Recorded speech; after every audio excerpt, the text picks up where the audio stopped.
আমাদের যারা শিক্ষক আছেন তারা হচ্ছে সে স্বৈরাচার ফ্যাসিবাদের তারা হচ্ছে পাহারাদার। ঢাকা বিশ্ববিদ্যালয় সহ অন্যান্য শিক্ষা প্রতিষ্ঠানগুলোকে কুক্ষিগত করে রাখা হয়েছে। একজন অজপাড়াগার মেধাবী শিক্ষার্থীকে যখনই মাদক কারবারি, যখন সে চোরাচালান কারবারি কিংবা সন্ত্রাসী রূপে পরিণত করার জন্য এই ঢাকা বিশ্ববিদ্যালয়ের মেকানিজম দেয়। আমি যখন দেখি মানুষ হিসেবে আমার কোনো মানবিক কোনো মর্যাদা নাই, তাহলে আমি ব্যক্তি আব্দুল কাদের পরবর্তীকালে রাষ্ট্রীয় পর্যায়ে গিয়ে মানবিক মর্যাদা আমি প্রতিষ্ঠা করবো, আমার কি এমন ঠেকা আছে? আশা আকাঙ্ক্ষা নিয়ে আমরা 47, 71, 90 আমরা করেছি, কিন্তু সেই আশা আকাঙ্ক্ষা কোনো প্রতিফলন ঘটেনি। আমরা শুধু একটা কথা বলতে চাই যে বিপ্লব পরবর্তী সুশীলতার কোনো স্থান নেই।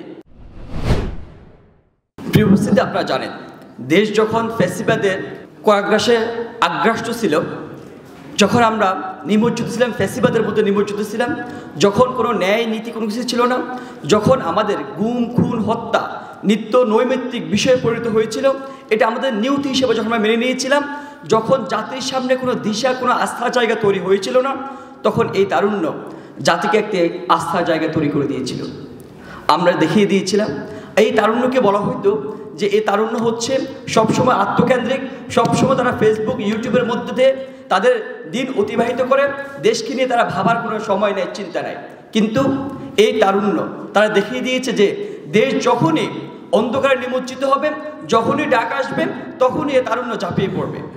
আপনারা জানেন বিগত 17 বছর ধরে যখনই আওয়ামী ফ্যাসিবাদের মধ্যে আমরা নিমজ্জিত ছিলাম, এদেশের মানুষ যখনই হাহাকার করতো একটি আস্থার জন্য, একটি নেতৃত্বের জন্য হাহাকার করত যে দেশের মানুষের কথা বলবে কারা, কারা তাদের অধিকার নিয়ে দাবি দেওয়া নিয়ে রাস্তায় নামবে, এমন কোনো শক্তিশালী কোনো ব্যক্তিকে, কোনো আস্থার নেতৃত্বকে তারা সামনে পায় নাই। কিন্তু এটা আমাদের জন্য একটা আশাব্যঞ্জক একটা বিষয় যে এদেশের তারুণ্য যখনই দেখেছে সবচেয়ে করুণ অবস্থায় জাতি আছে, তখনই তারুণ্য ঝাঁপিয়ে পড়ছে। আমরা শুধু একটা বিষয়কে উল্লেখ করতে চাই যে আমরা এদেশে 71 হয়েছে, 71-এর আগে দেশে 47 হয়েছে, আমাদের মুরব্বীরা বলে গিয়েছিলেন। আমরা 90 দেখেছি, আমরা একটা আশা আকাঙ্ক্ষা নিয়ে আমরা 47, 71, 90 আমরা করেছি, কিন্তু সেই আশা আকাঙ্ক্ষা কোনো প্রতিফলন ঘটেনি। আমরা শুধু কি চেয়েছি? একটা বিষয় চেয়েছি, সেটা হচ্ছে মানুষ হিসেবে আমার যে মর্যাদা সেটা নিশ্চিত করা। যদি আমি মানুষ হিসেবে আমার মর্যাদা নিশ্চিত করতে পারি, তাহলে আমার সব কিছু প্রতিষ্ঠিত হবে। তাহলে মানুষ হিসেবে যে মর্যাদা নিশ্চিত করার জন্য যারা রাষ্ট্রীয় পর্যায়ে কাজ করবেন, তারা আজকে আমার সামনে আপনারা মিলে আমরা এই রাষ্ট্র প্রতিষ্ঠা করব। কিন্তু এটা আমরা একটু ব্যাকগ্রাউন্ডটা বলি, কেন হয়ে ওঠে না।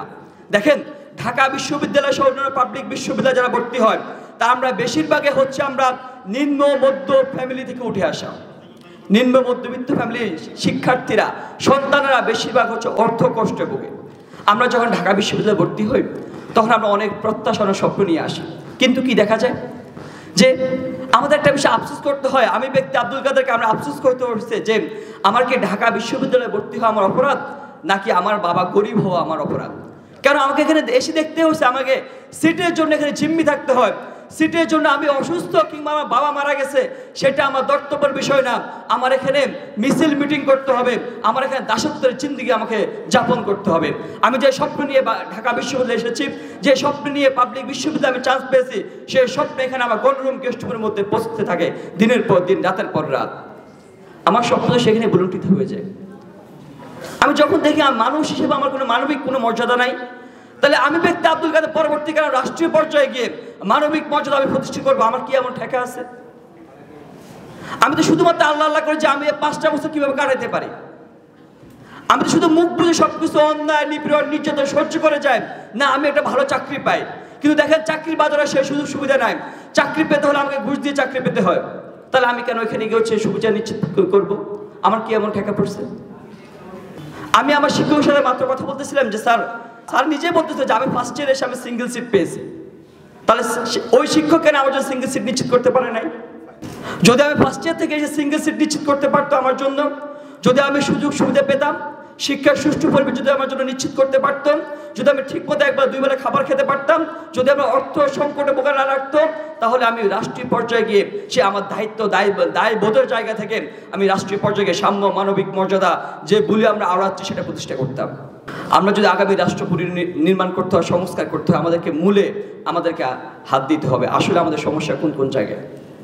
একটা বিষয় দেখেন, এই যে ঢাকা বিশ্ববিদ্যালয়, সেই ঢাকা বিশ্ববিদ্যালয় আমাদের মতো শিক্ষার্থীদের জন্য, শিক্ষার্থীদের কেন্দ্র করে ঢাকা বিশ্ববিদ্যালয়, কিন্তু এই বিশ্ববিদ্যালয়ের শিক্ষার্থীদের কথা বলার মতো কোনো প্ল্যাটফর্ম নেই। আমরা দেখেছি এখানে শিক্ষকদের প্ল্যাটফর্ম আছে, আমরা দেখেছি এখানে কর্মচারীদের প্ল্যাটফর্ম আছে। আপনি করোনা মহামারী বলেন, সকল কিছু দুনিয়া উলটপালট হয়ে যাওয়া বলেন, শিক্ষকদের নির্বাচন ঠিকই হয়, কর্মচারীদের নির্বাচন ঠিকই হয়। কিন্তু এটা আফসোসের বিষয় না। আফসোসের বিষয় হচ্ছে দেখেন, এখানে শিক্ষক শিক্ষার্থীদের সকল দাবি দাওয়া মেনে নেওয়া হয়, তাদের জন্য সকল সুযোগ সুবিধা নিশ্চিত করা হয়, কারণ তাদের অর্গানাইজিং কোনো একটা বডি আছে, অর্গানাইজড বডি আছে। আপনি দেখেন এই যে আমাদের নারী শিক্ষার্থী, আমাদের 2 বছর আগে যে রেশিও সেটা বলতেছে 52% নারী শিক্ষার্থী, কিন্তু নারী শিক্ষার্থীর জন্য হল হচ্ছে মাত্র 5টা। কয়েকদিন আগে যখন জাতিসংঘ থেকে এবং চীন থেকে যখন প্রতিনিধি দল আসলো, যখন মেয়েদের হলে গেল, তারা হচ্ছে মানে 2জন কান্না করে দিচ্ছে, মেয়েরা কিভাবে থাকে। আমরা ছেলেরা তো গরম গেস্টের মধ্যে খুবই গাদাগাদি থাকে, মেয়েরা আরো বেশি নাজুক অবস্থায় থাকে। তাহলে এই হচ্ছে আমাদের পরিস্থিতি। যদি আমাদের শিক্ষক শিক্ষার্থীদের জন্য, আমাদের কথা বলার জন্য, আমাদের দাবি দাওয়াগুলো তুলে দেওয়ার জন্য একটা প্ল্যাটফর্ম থাকতো, তাহলে এরকম পরিস্থিতির মধ্যে পড়তে হইতো না। এটা খুবই সুপরিকল্পিতভাবে ঢাকা বিশ্ববিদ্যালয় সহ অন্যান্য শিক্ষা প্রতিষ্ঠানগুলোকে কুক্ষিগত করে রাখা হয়েছে। দাসত্বের কালচার এখানে প্রতিষ্ঠিত করে রাখা হয়েছে। আপনাকে আমাকে ইউজ করে এদেশের যারা ক্ষমতায় বসতে চায়, তারা হচ্ছে ক্ষমতাকে ভোগ করে, তারা তাদের টিকিটা বাইরের রাষ্ট্রের কাছে তারা ঝুলিয়ে রাখে। এই জন্য হচ্ছে আমাদের 71 পরবর্তী আমরা যে প্রত্যাশা নিয়ে আমাদের স্বাধীন করেছি, সেই স্বাধীনতা আমরা পাই নাই। আমরা 90 পরবর্তী যে গণতান্ত্রিক বাংলাদেশ গড়ার লক্ষ্যে আমরা লড়াই করেছিলাম, ওই 90 সালেও কিন্তু ছাত্ররা জীবন দিয়েছিল, ছাত্ররা রাস্তায় নেমেছিল, কিন্তু কি লাভ হয়েছিল? আমরা দেখেছি সেই নিদারুণ 5 আগস্টের মতো হয়েছিল, যে ছাত্রদের নেতৃত্বে দেশের মানুষ সংঘবদ্ধ হয়েছিল, কিন্তু আন্দোলন পরবর্তী গণ অভ্যুত্থান পরবর্তী সেই ছাত্রদের নেতৃত্ব আমাদের রাজনৈতিক দলগুলো মানে নাই। এটা খুবই দুঃখজনক বা বলতে হয়। 5 আগস্টে যখনই আমাদের সেনাবাহিনীর পক্ষ থেকে যে রাজনৈতিক দলগুলোকে আহ্বান করা হয়েছিল, তারা সবাই হচ্ছে ওখানে গিয়ে সেনাবাহিনীর পিছনে ধর্ণা দিয়েছিলেন। আমরা কেউ তখন রাষ্ট্রের কথা চিন্তা করি নাই। আমরা চিন্তা করছি আমি কয়টা আসন পাবো, আমি চিন্তা করছি অন্তর্বর্তীকালীন সরকারের মধ্যে আমার স্টেক কতটুকু হবে। আমরা সেটা চিন্তা করি নাই যে এদেশের মানুষের কি হবে। এদেশে প্রায় 2000 মানুষ শহীদ হয়ে গেছেন। তারা যে প্রত্যাশা নিয়ে জীবন দিয়েছিল, তাদের প্রত্যাশার কি হবে, তাদের স্বপ্নের কি হবে। আমরা শুধু মুখে বলি যে না, এদেশের মানুষ চায়, স্বাধীনতা চায়, আমরা সেটা নিশ্চিত করব। তাহলে বিগত এত বছর আপনারা ছিলেন কোথায়? আমি আবার আমার আগের জায়গায় ফিরে যাই। একজন শিক্ষার্থী যখন ঢাকা বিশ্ববিদ্যালয়ে আসে, আপনারা দেখবেন আমরা খুবই হচ্ছে যে শিক্ষার্থী ক্লাস 1 থেকে 10 পর্যন্ত রুল, সে হচ্ছে ঢাকা বিশ্ববিদ্যালয়ে চান্স পায়। খুবই অচু ভরা গায়ে থেকে একজন শিক্ষার্থী যখন ঢাকা বিশ্ববিদ্যালয়ে আসে, কিন্তু দেখেন তার ঠিক 2 থেকে 3 মাস পর তার পুরোপুরি অবস্থা চেঞ্জ হয়ে যায়। আমার কত বন্ধু বান্ধব, আমরা হচ্ছে রাতের বেলা গন্ডুম গেস্ট রুম করতাম, গেস্ট রুম পরবর্তী আমাদেরকে বলা হচ্ছে যে কি 3টা 4টা পর্যন্ত তোমরা কি হলে আসতে পারবা, যদি হলে আসো তাহলে তোমাদের হল থেকে বের করে দিব। আমরা দেখেছি যে আমার যে বন্ধুটা, আমার একটা বন্ধু আফসোস করে বলতেছে যে বন্ধু আমার বাড়ির মধ্যে একটা লাইব্রেরি আছে, কিন্তু সে বন্ধুকে দেখলাম হচ্ছে ওই যে রাতের বেলা যখন আমাদেরকে বের করে দিত, সে হচ্ছে ট্রাকে ঘুরতে আর হচ্ছে গাঁজা খাইত। এই যে একজন অজপাড়া গায়ের মেধাবী শিক্ষার্থীকে যখনই মাদক কারবারি, যখন সে চোরাচালান কারবারি কিংবা সন্ত্রাস রূপে পরিণত করার জন্য এই ঢাকা বিশ্ববিদ্যালয়ের মেকানিজম দেয়। আমাদের যারা শিক্ষক আছেন তারা হচ্ছে সে স্বৈরাচার ফ্যাসিবাদে তারা হচ্ছে পাহারাদার। যারা আমাদের অভিভাবকের দায়িত্বে আছে, আমি যদি বিশ্ববিদ্যালয় প্রশাসনের কথা বলি, হল প্রশাসনের কথা বলি, তারা বিগত সময় তারা বলতো যে না আমরা আসলে পরিস্থিতির শিকার, কিন্তু তারা আদতে কত পরিস্থিতির শিকার। যদি ঢাকা বিশ্ববিদ্যালয়ের শিক্ষক সমাজ কথা বলতো, তাহলে ঢাকা বিশ্ববিদ্যালয়ের এই সংস্কৃতি কায়েম হতো না। আমরা দেখেছি যে 3 আগস্ট পর্যন্ত আমাদের শিক্ষকরা আমাদের বিরুদ্ধে দাঁড়িয়েছিলেন, কিন্তু দুর্ভাগ্যজনক সত্যি যে সেই শিক্ষকরা এখনো সদর হয়ে ঘুরে বেড়াচ্ছেন, কেউ আবার ডিপার্টমেন্টের চেয়ারম্যান হচ্ছেন নতুন করে। আমরা দেখেছি যে প্রবোস আমার বিরুদ্ধে দাঁড়িয়েছেন, সে প্রবোস এখনো বসে আছেন তার বহাল তবিয়াতে। তাহলে আমরা যে স্বপ্ন নিয়ে আমার বাইরের জীবন দিয়েছিল, সেই স্বপ্নের কি হবে? আমরা শুধু বারবার বলতে চাই যে 47, 71, 24, আমরা 47, 71, 90-কে 24-এর মতো আমরা সেম ভাবে যেভাবে আমাদের 71 হয়েছিল, আমরা পরাজিত হয়েছিলাম, আমরা আশাহত হয়েছিলাম, সেভাবে আমরা আশাহত চাই না। আমাদের যারা মুরব্বী আছে আমরা জানি কতটুকু সংস্কার কি করবে, কিন্তু আমরা যখন এক দফা ঘোষণাপত্রে বলেছিলাম আমরা নতুন রাজনৈতিক বন্দোবস্ত হাজির করতে চাই, সেই নতুন রাজনৈতিক বন্দোবস্তটা কি? যে আমাদের বিদ্যমান যে আমাকে পচা ব্যবস্থা ছিল সেই ব্যবস্থাকে আমরা উৎখাত করতে চাই। আমরা যখন শুরুতে যদি আমাদের শিক্ষার্থীদের আন্দোলনটা যদিও কোটা সংস্কারের বিরুদ্ধে, কোটা সংস্কারের জন্য ছিল, কিন্তু পরবর্তী যখনই আমাদের হামলা করা হয় সেটা হচ্ছে এই যে বিদ্যমান যে সিস্টেম আছে সেই সিস্টেমের বিরুদ্ধে আমাদের আন্দোলন চলে গিয়েছিল। আমরা যে গণরুম গেস্টরুমের মধ্যে পৌঁছতেছি, আমাদের যে দাসত্বের কালচার আছে সেই দাসত্বের কালচারের বিরুদ্ধে আমাদের সেই আন্দোলন চলে গিয়েছিল। আমরা যদি বিশ্ববিদ্যালয় শিক্ষার্থীর জন্য একটা সুষ্ঠু শিক্ষার পরিবেশ নিশ্চিত করতে পারি, তাহলে আগামী দিনে এই শিক্ষার্থীরা বাংলাদেশে রাষ্ট্রীয় পর্যায়ে গিয়ে যেমন মানবিক রাষ্ট্র চাই তেমন মানবিক রাষ্ট্র তারা প্রতিষ্ঠা করবে। আমরা আবারও সেই দাসত্বের কালচারে ফিরে যেতে চাই না।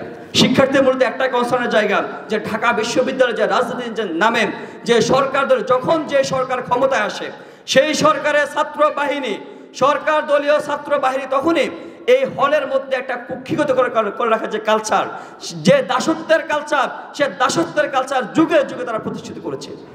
আমরা সে দাসত্বের কালচারে ফিরে যেতে চাই না, সে দাসত্বের যুগে আমরা ফিরে যেতে চাই না।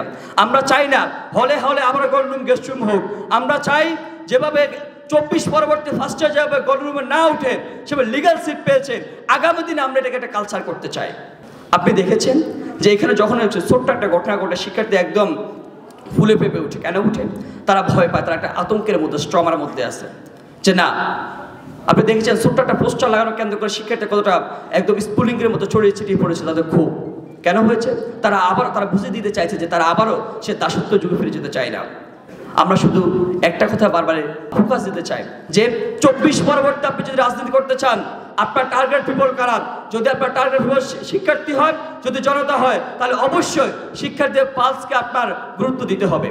শিক্ষার্থী আদতে কি চায়? তারা হলে এবং একাডেমিক অঙ্কের কোনো রাজনৈতিক কোনো কার্যক্রম কোনো কমিটি চায় না। যদি আপনি ঢাকা বিশ্ববিদ্যালয় সহ পাবলিক বিশ্ববিদ্যালয়গুলোতে শিক্ষার মান নিশ্চিত করতে পারেন, তাহলে এই শিক্ষার্থীরা পরবর্তীতে গিয়ে রাষ্ট্র সংস্কার করবে। এদেশে যে 2000 মানুষ 24 সালে জীবন দিয়েছিল সেই মানুষের প্রত্যাশা পূরণ করবে। আমরা যদি সরকারের যদি কথা বলতে চাই, সরকার কিংবা এই যে আমরা শুধু একটা কথা বলতে চাই যে বিপ্লব পরবর্তী সুশীলতার কোনো স্থান নেই। এই বিপ্লব এমনি এমনি হয় নাই। আজকে এখানে আমি আপনাদের দাঁড়িয়ে আছি, মানুষের রক্তের উপরে দাঁড়িয়ে আছি। আমি এখানে আসতে পারতাম না। আপনি এখানে বসে আছেন, স্বাধীন চিত্তে বসে আছেন। কেন বসে আছেন? আপনারা দায়িত্ব আছে। আজকে যদি আমরা এখান থেকে বের হয়ে যে বাড়িটা হাত হারিয়েছে সেই বাড়িটা যখন প্রশ্ন করে যে ভাই আমি যে হাত হারিয়েছি আজকে 7 মাস চলে গেল, আপনি কি সংস্কার করেছেন? সে প্রশ্ন আমাদের যে অন্তর্বর্তীকালীন সরকার আছে তাদের কাছে প্রশ্ন।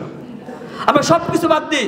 আমি যখন আজ থেকে 3 বছর আগে যখন আমি দেখতাম দেশে এমন অনাচার, যখন অবিচার প্রতিষ্ঠিত হয়েছে, দেশে আইয়ামে জাহেলিয়াত প্রতিষ্ঠিত হয়েছে, তখন আমি তারুণ্য হিসাবে আমি ভাবতাম যদি আমি এই জায়গায় যেতে পারতাম তাহলে আমি এই সংস্কার করতে পারতাম।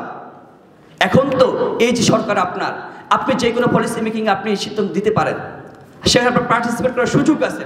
যখন আপনি মনে করেন যে আমার যে প্রত্যাশা ছিল যে আমি এই জায়গায় গেলে এই কাজ করতে পারবো, আল্লাহ তাআলা সবাইকে সুযোগ দেয় না। আমাদের প্রজন্মকে আল্লাহ সুযোগ দিছে এদেশকে ফ্যাসিস্ট মুক্ত করার। কিন্তু যদি আমরা এখনো বসে থাকি, আমরা ভিন্ন দিকে মনোযোগ দিই, ভিন্ন ব্যক্তি স্বার্থ, গোষ্ঠী স্বার্থ কিংবা সংগঠনের স্বার্থের দিকে তাকায়, দেশের স্বার্থের কথা চিন্তা না করি, কাল কিয়ামতের ময়দানে আমাদেরকে আল্লাহর কাছে প্রশ্নবিদ্ধ হতে হবে যে আল্লাহ বলবে যে আমি তো তোমাদেরকে সুযোগ দিয়েছি, তোমরা কি করেছো? কোনো জবাব দিতে পারবো? সেই জবাব দেওয়ার জন্য আমরা প্রস্তুত থাকি। আমরা মনে করি যে যদি এই তারুণ্য জেগে উঠে এই দেশ পথ হারাবে না। সবাইকে ধন্যবাদ জানাই। ইনকিলাব জিন্দাবাদ, তারুণ্য জিন্দাবাদ।